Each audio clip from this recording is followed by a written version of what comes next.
All right, it's our pleasure to welcome on after, I would guess, one of the longer work days of the year, Marcus Thompson II of The Athletic, here to help us break down the crazy day for the Warriors. Marcus, thanks for hopping on with us. Yo, this is y'all fault, low-key. Stop it. Cut it out, man. Stop it. I mean, as Warriors haters, we want Jordan Poole on that roster, bro. You can't put this on us. Hey, think about this though, man. Like 5 years ago, you would have told me, yo, Chris Paul gonna be on the Warriors. We might have rioted at the thought of it. Like we would have been in the streets at the very thought of it. Like remember in 2018 when he was shimmying back at Steph? Right. You'd have never thought, you know what I'm saying? Like it was like beef, but man, Mace is now on death row. and CP3 is now with the Warriors. I don't know what's going on. That's wild. He was basically Chris's stepping stone into like he was basically Curry's stepping stone into greatness. Like when he crossed him up on that baseline, you know what I mean? That was like Steph has arrived, my boy. Like Steph is here. You feel me? Like had that man looking like Eddie from Tekken out there. That was when we were like, yo, Steph might be different. Hey, that was like 2014, 2015. Right. Yeah. Hey, but Marcus, man, you know, as someone who's on the trenches in those locker rooms, you know, ground zero with it, like how did it hit you? Like I think all of us were blindsided by it. Right. Oh, I didn't see this coming at all. Like there's been talk about Chris Paul, but like for Jordan Poole was wild. That's number one. Like you just gave up a 24-year-old for a 38-year-old. Like when has the age difference been plus 14 in NBA history? Sheesh. You know what I'm saying? Like that's a wild thought right there. But I always thought that it was just something that couldn't go down, you know, like, but the truth of the matter is them dudes getting old, man. And when you 30 plus, like you ain't tripping off what was the case at 28.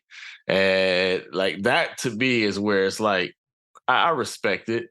It's, you know, they old heads now, they pioneers in the game. They don't need to be beefing. Like it was going to stop anyway. It would have just been like a sit down on NBA TV in 10 years. You know what I'm saying? Like, but to me, the crazy part about this is Chris Paul has always been like a standard bearer for Steph. Mm-hmm. Like he's always been that. He's always been like this inspirational figure. And like you said, like Chris Paul was the bar Steph had to clear. Like there's always been this level of respect. I remember when I was writing the book, like just going to Charlotte, like we don't think about this because they stars by the time we get to know them. But like when Steph was a freshman, like Chris Paul was the man out here. Like he was a parade All-American. He was making that, you know, so this a freshman dude at some private school, Charlotte Christian, like, yo, like we looking up the same way when I was coming up, Jason Kidd was the man out here. So it was like, all right, like we all know who Jason Kidd is. So Chris Paul was that for him. And then you get to, he gets drafted, he kicking it with Winston-Salem. You know, I don't know how many times the Curry's been to Winston-Salem, but they was kicking it, you know, and he took him under his wing. So you kind of see that progression. But once he hit him with that bop, idols become rivals. Yeah, right. Like, immediately. So it's crazy that they just found a space to be like, yo, like, man, we supposed to be tight anyway, so we might as well link up for a title. Yeah. Do you think this was something that, I mean, Jordan Poole kind of wanted? I know he probably did. I don't know how he felt about being on the team with Draymond continuously being there after what happened.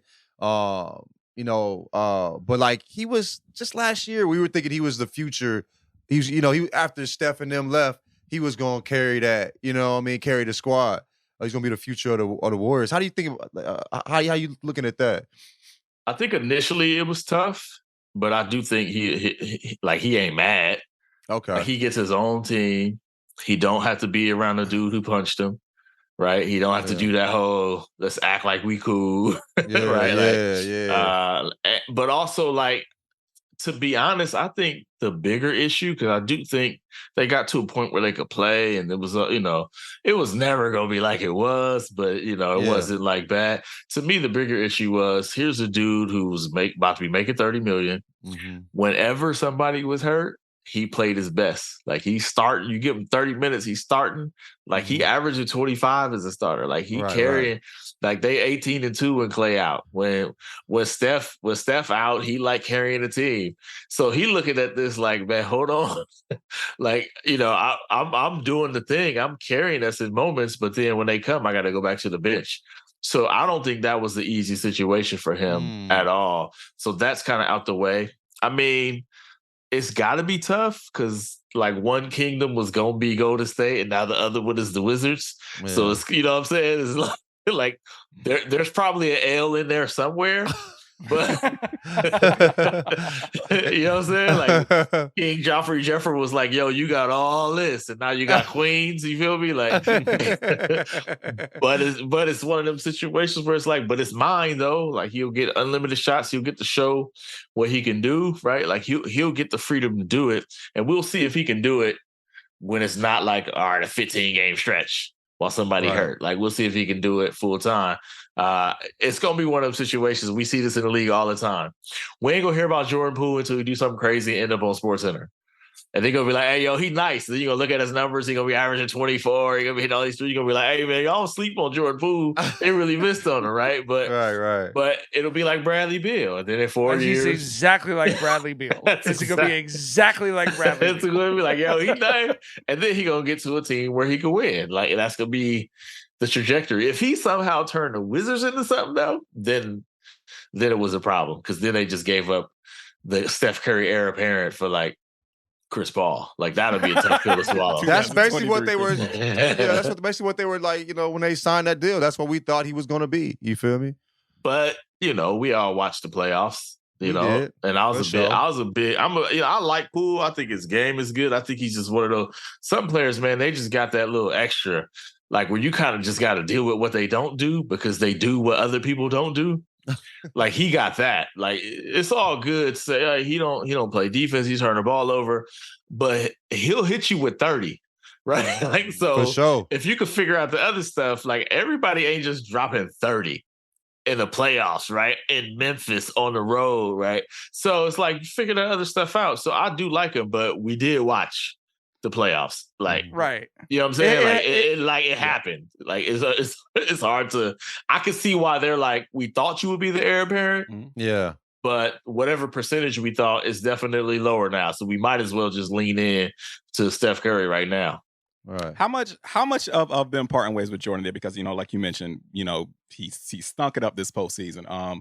I remember after Game 3 against the Lakers when he had like 10 minutes, right? And he was visibly distraught at that. And the homie, Kareth Burke, shouts to Kareth, she gave us that incredible rundown of when they were in the locker room and they were talking to him, if y'all remember that. Oh yeah. And he said something on the lines of, you know, Kareth asked him, you know, we know you're confident, you know, we know you got a great shot, but you know, what's going on with you? You know, why are you slumping right now? And he basically said, you know, my shot's still there, my confidence is still there, the opportunities aren't. Yeah. And when I heard that, I was like, bro, like I knew he was going to be on thin ice, right? Like there were times where you just saw the Warriors were so frustrated with him. Like there was a moment when he took a bad shot and Draymond just walked back on defense. There was a time he took a bad shot and Steph just lost it and like threw his mouthpiece. Threw a mouthpiece, bro. You know it's bad when Steph took a mouthpiece. That's what I'm saying. He took both those dudes out their character. He made the calm dude lose it and the hothead, you know, remember go Steph got ejected for that, right? Like Steph got that was wild. Well, he said that shit in the locker room about the opportunities weren't there. You just saw Draymond in the back, like popping a can of spinach into his mouth like Popeye. You know what I mean? Like, I gotta let it back out. so my question is, Marcus, you know, how much of this do you think is them saying this is just a guy who's not going to buy into Warriors basketball and we just got to move him? I mean, I do think part of it was like his speed at essentially embracing what they needed him to be. And it's tough, man. I don't really slight Jordan. I do feel like they needed somebody to buy in. I mean, Steph is given any given Sunday speeches for round one. You know what I'm saying? Like he going deep into the Al Pacino bag, talking about, you know, in front of our face, right? Like he's going in, and it's like Game 7 against the Kings, right? Like so, but that kind of shows you how it was just impactful. And I do think it was a collection of like you got Jordan Poole being that way, And then you got other young guys, Moses Moody, Jonathan Kuminga, like all these young guys. So you could just watch the Warriors bench sometime, and it's like they ain't looking like they into it. And I do feel like they needed that to change. They needed less dudes who needed to be kind of prodded and molded, and more dudes who just like had their own engine. But I do feel Jordan in the sense that, like, the dude is 23. He just got paid $130 million, and you asking him to essentially be like, I need you to be great, but also need you to be a role player. Like, I need you to come out and get 30 and make threes and carry us, but like do it in 20 minutes. And that's a tough thing for a young dude to handle. So I'm not that surprised that he didn't handle it right. Like, if he handled it better, then maybe he should get 40 million, right? Like, because dudes ain't doing this. Right. Like, the dudes who do this type stuff are like what we see in Miami. Like, you ain't got an option, bro. You undrafted, like you Max Strus, you better deal. Like, this is what Better you shine deal in with. your Yeah, role. like, yeah. Right. But JP is like, yo, I was just getting buckets for y'all, and we won a championship. So I do feel like that was an unusual situation for him. And then, you know, like, low key, to be real about it, a lot of the same stuff that made him not the guy you go to, like Klay was doing the same stuff, right? So it's like, you know, Klay ain't playing no defense right now either. Like, so why y'all on me? I just think it was a generational gap, and he wasn't like mature enough to handle this kind of unique situation. Because the truth is, there was no point where he was going to start. Like, when is that? You gonna get rid of Klay?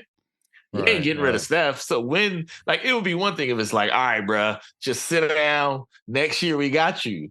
But that, you know, that's like saying, yo, we gonna get married next year. Right. Like, hold on. But look, like, I'm 39.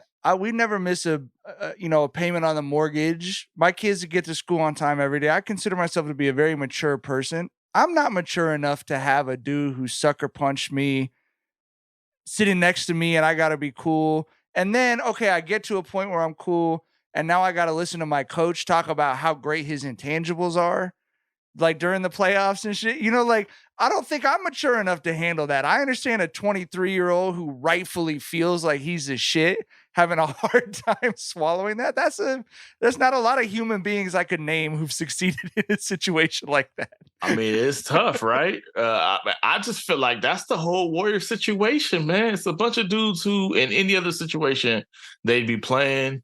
Like, it's like, you know, it's like Houston right now. Like, at some point, Jalen Green will probably be good, and he'll be good because he was playing 30 minutes a night, like playing terribly for 3 or 4 years. Building his confidence for 3 or 4 years, right. Like, taking L after L, like, you know, like, they don't get to do that. You just can't do that when you're playing with Steph. Like, you got to win. You got to win now, and you got to be, like, smart enough to do it now. You got to be emotionally mature. Like, it's a certain type of dude that can do this. And it's hard. Like, I ain't mad at Kuminga for being mad about not playing when he watches Scotty Barnes just do whatever with Toronto. Like, get with every shot. Like, I mean, at some point, the dude is 19 and he came, like, from the Congo. He left his parents at 13. Was like, yo, I'm going to make something of myself. Right. And he made it pro. And it's like, all right, sit and wait. Like, everybody can't do that. Like, it's a wild request. It's a reasonable request, but it's still hard to do. So that's the difficulty. But then you got OGs like Moses Moody, who left high school to go play off the bench at Montverde Christian, right? So he's kind of gotten used to it. You know what I'm saying? Right. Like, so it just takes you got to be built a certain way. But Jordan Poole's a star. Like, in his mind, like, he been a star. And, like, we just found out when he dropped 30. So it's difficult to be like, yo, I'm a star, but yo, you might get 22 minutes tonight because of the matchup. And he like, man, lock me in for 30 no matter what. You lock me in for 30, I'm killing for you. I ain't guard nobody, but I'm gonna get my buckets. They paid him $30 million. They want him to be Bruce Brown when the starters come back. You know what I'm saying? Like, that's a lot. That's a totally different from, like, the year before when Steph was hurt and you were the best player on, you know, according to the numbers during that second half of the season. You know what I'm saying? So, but I was wondering, do you think, like, this move helps them will help them lock up, you know, Draymond and Klay, that core, at least to the end of Steph's career? Bro, I mean, it has Steph's, yeah, that's what I was like, thinking. Yeah. Can you imagine if they gave up Jordan Poole and lost Draymond? and you ain't got. I mean, you replace Jordan Poole with Chris Paul, so you could win right now. Because Jordan Poole might be like, he might actually be good, and he knows your system, and you give him some time with it. Like in 3 years, he might be the one. But like you gave that up so you can win right now, and then you lose like the anchor of your defense. So if like the biggest winner is like Draymond, because he's like, I'm getting paid regardless now. But they can't not sign Draymond right now. Because now you got Trace Jackson Ellis starting, or Trace Jackson Davis, or Jonathan. Like who's starting if Draymond's gone? If they lose Draymond, that's a tough first couple weeks for a new GM, right? Like, bruh. I mean, he gangster enough to trade Jordan Poole in his first move for Chris Paul. Crazy. Mike Dunleavy Jr. is a gangster. Like, I mean, think about that. And you know, Warriors fans going crazy. They've been spent the last decade hating Chris Paul, and now they got to let him move in and sleep on the couch. Like Mike Dunleavy, like, yo, I don't care. Like, he about to help us win. Like, that was a G move, though. I respect that. Speaking of Dunleavy, you know, you just hopped on with us. You know, you left the presser. What exactly did he address there? Like, he couldn't talk about any of the stuff because it can't go down to July 6th. And, you know, in the NBA, they don't do anything before the allotted time, right? The NBA is all on the up and up, and they stick to tamper-free zone. There's no tampering anywhere. Yeah. Actually, this trade didn't happen. We just flipped to the multiverse where it was July 7th. But, you know, he talked about, you know, they just drafted Brandon Podziemski from Santa Clara. They think they found the next Dante DiVincenzo. Like, you know, not just because he white. I mean, he white, but not just because. That wasn't my cop. That was theirs. He's got great intangibles. Absolutely. Yeah. You know what I'm saying? Red hair. But nah, he like, you know, one of them like overachievers, right? Like, not a great athlete, got a nice weird looking Jimmy, but like he hustled, play hard, run through the wall type, you know, mid-major type, right? So they got him, they love him, they had him really high. I thought when Cam Whitmore fell to him, it's like, that's kind of what you need right there. But something was up with him, like something medical, something was up with him. So they went and got basically a replacement for Dante DiVincenzo, but they got a dude in the second round who, from what I understand, he probably could have came out earlier, but the NIL money was too good. And that's an interesting, like, dynamic when you think about it, because you feel like, yo, if you not a lock first round pick and you just like lock on for like the NBA minimum, like it might be more lucrative to stay in school. You know what I'm saying? Like, it's probably more fun in school anyway. Like, so they like him. They thought he was higher. He one of them dudes that try to dunk everything. He's like an anti-Warrior in that way, where everybody on the Warriors want to shoot threes, but he like taking off from the dotted line on everything. Like his daddy, Dale Davis. That's probably all you need to know about him. Chocolate Thunder? Dale Davis. No, Dale Davis. I thought you said Dale Dog. I was about to say Chocolate Thunder. Like, goddamn, he still got some youngins out here. Who would be surprised though if Daryl Dawkins? Yeah, he was a wild boy. Anybody, if you wearing a hoop earring and a gold chain, like you might have a kid at 50. Right. My dad had a kid at 50, man. See, hoop earrings. How many hoop rings he got? How many hoop rings did that? He got 2. No, this man. I'm curious for your thoughts on, you know, there's been so much made. I've heard from all my friends who are Warriors fans along the lines of what you just said.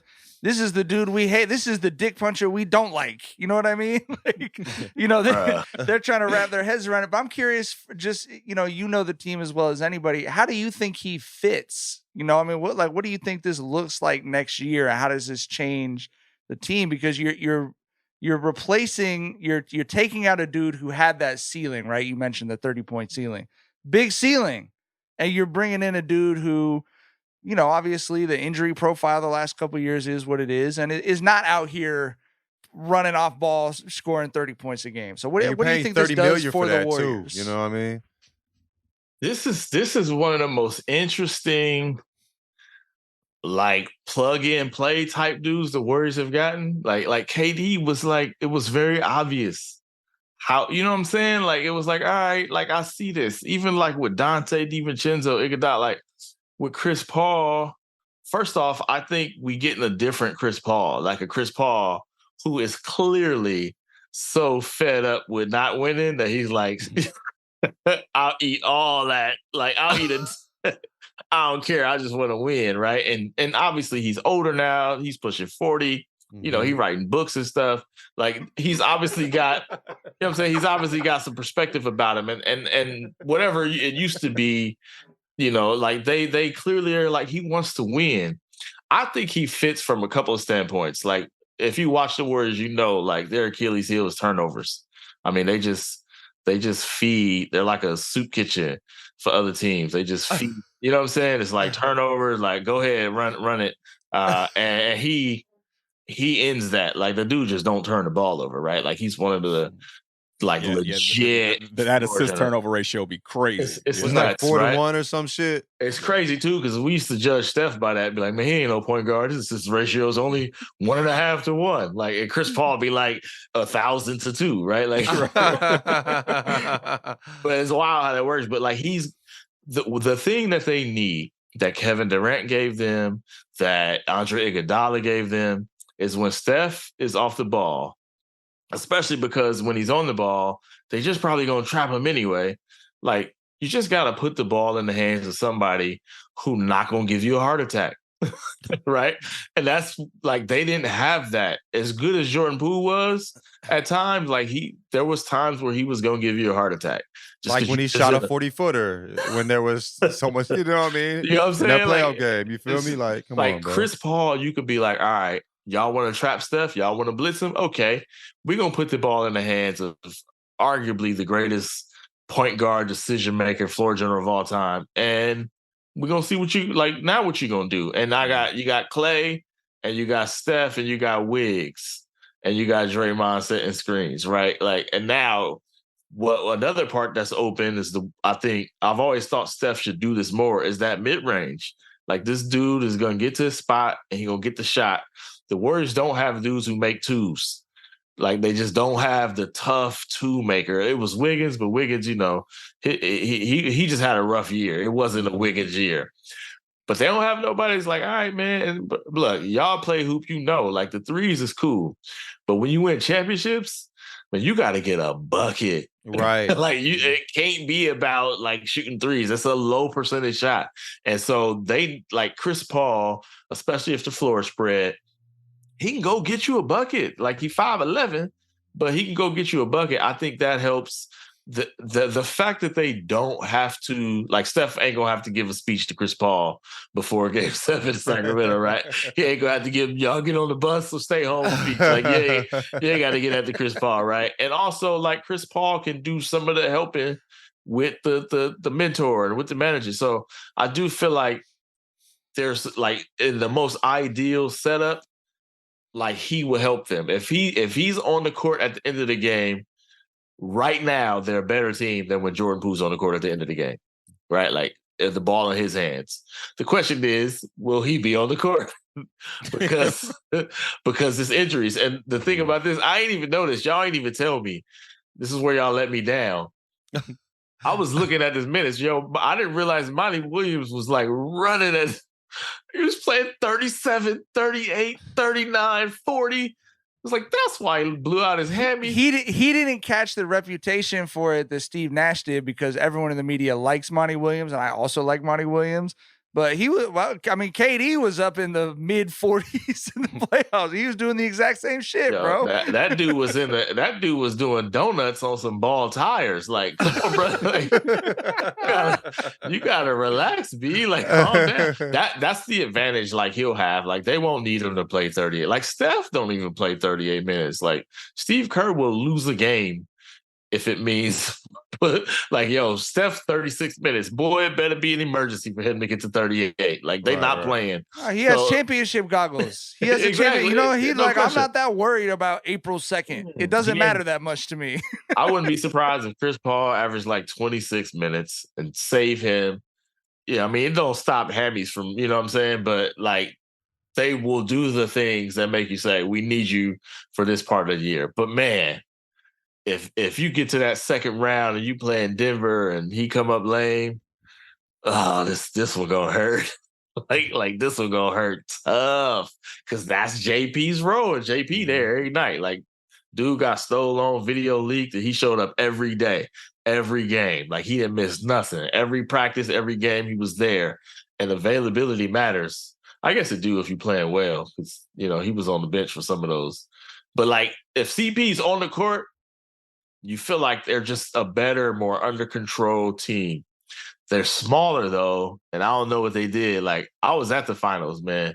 Like, Jokic had Bam looking like, you know what I'm saying? Like, Bam ain't a 5 though. Bam's what, 6'9"? But Bam is like, Bam and AD are like the most perfect small ball centers. But Jokic made it look like, you can't get away with that no more.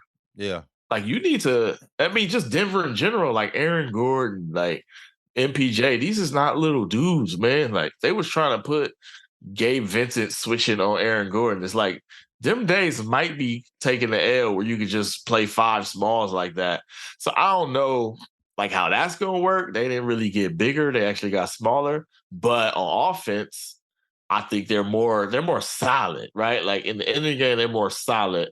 And they just are generally less solid. Like, they're like it's hella fun. You know what I'm saying? We take a shot like it's fun. Like, it's like, but they, like, Steve Kerr will love it because he's like, Chris, just don't turn the rock over. Because if they get shots, they tend to win. But if they feed the other team 15 extra shots, that's ball game. So he won't do that. But that dude 39, man. Like, that, he gonna be 39 next year. He a G if he pull this off. Chris Paul pull this off, he a G. Like, he old as hell. I don't know. I'd be a bit concerned if I was a Warriors fan. That motherfucker's old as dirt, dog. He about to be out there looking like Cliff Fall, bro. I don't know, man. Hey, it's bad when, like, Steph 35 and he the young one. You know what I'm saying? Yeah. Like, that's he's the young cornerstone. Right? They got to build around him. Yeah. Do you feel like he can, if he played fewer minutes, if he was preserved in a way like Kawhi's preserved, right? Do you feel like healthy? Do they beat the Lakers if Chris Paul is playing?